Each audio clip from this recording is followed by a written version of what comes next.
The Fisherman's Secret, based on a true story from Alert Bay. Right after the pandemic, I was flat broke, no job, no prospects, and my mom was sick. So I packed my bags and returned to my quiet hometown, Alert Bay, British Columbia, a place where the ocean feeds you if you know how to fish. Bills were piling up, food was low, and I had no clue what to do. Meanwhile, my childhood friend Colin was doing just fine. He worked on a commercial trawler and looked untouched by the chaos the rest of us were drowning in. One night, my mom, with that worried look only moms can give, told me to talk to him. So I did. Colin welcomed me like a brother. His cousin, who captained their vessel, a solid commercial fishing boat rigged for deep-sea trawling and lobster traps, agreed to take me aboard. "You're welcome on the next trip, Vin," the captain chuckled. "Just make sure you can swim." That evening, I joined the crew at the local pub. Beers, laughter, fish stories. The kind of camaraderie that makes you forget the world is hard. 2 days later, we set sail. Our first trip was smooth. A light storm rolled in that night, but we pulled in a good haul. Lobsters, prawns, halibut, even a few rockfish. We returned to shore with our deck full and our wallets fatter. I could finally cover rent, buy meds for Mom, and stock the fridge.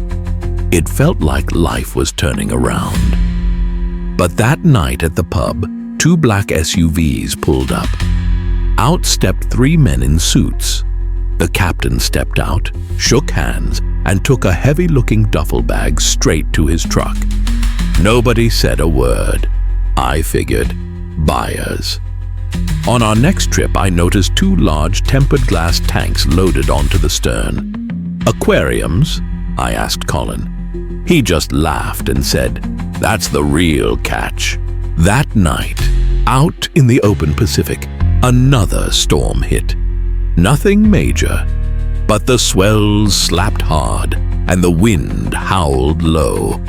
We worked the pots, pulled lines, and hauled in another strong catch. But there was always this second net, the one no one let me near. Each time the captain sent me off to sort lobsters or coil lines whenever they pulled it in. But this time, I found out what was actually going on. After a few hours, we had caught a lot. Fish, lobsters, and everything nice. We started heading back to the village. The sea was quiet now. Some of the men slept. Others told stories of their experiences. I went down to take a rest when I heard a loud scream-like sound. I was like, "What's this?" Next thing I heard was, "Help me! Help me!" I followed the sound, and it brought me to the lower deck, where I saw the 2 huge square aquariums. This time, they were not empty. A scream, but not human. Sharp, piercing, unmistakably otherworldly. Then a voice. "Help me! Help me!" Not yelled, not spoken. It wasn't shouted, it felt whispered inside me. I raised my flashlight. My heart slammed into my ribs. Inside were 2 mermaids, real, alive, breathing. One had long black hair, green scales shimmering down her tail like emerald fire. The other, gray-haired, with a sleek, dark gray tail glowing faintly under the deck lights. They were hauntingly beautiful, unbelievable. One stared at me, and then I heard her again, in my head. "Release me, Vin." She knew my name. How? Even if I wanted to, the tanks were bolted down and reinforced. I couldn't move a thing. I was still in shock when the captain and Colin stormed in. "So now you know," the captain muttered, his tone cold and final. "You tell anyone, you disappear. Simple as that." Colin stepped in fast, pulling me away. The captain stared me down. I nodded like a coward, still trying to process what I'd seen. As Colin pulled me away from the captain, I looked back at the mermaids. I felt sorry for them. I couldn't do anything. I didn't speak a word until we reached shore. Back on land, I was paid 4 times more than usual. The captain grinned and said, "Big haul, big bonus." That night, Colin came to my house. He told me the buyers weren't just rich. They were government elite types. He told me they'd been at this for years. He was checking to see if I'd keep my mouth shut. He looked me in the eye. "You didn't see anything, right?" I nodded again and replied, "See what? I don't know what you're talking about, but deep down I said to myself I thought mermaids were just fairy tales."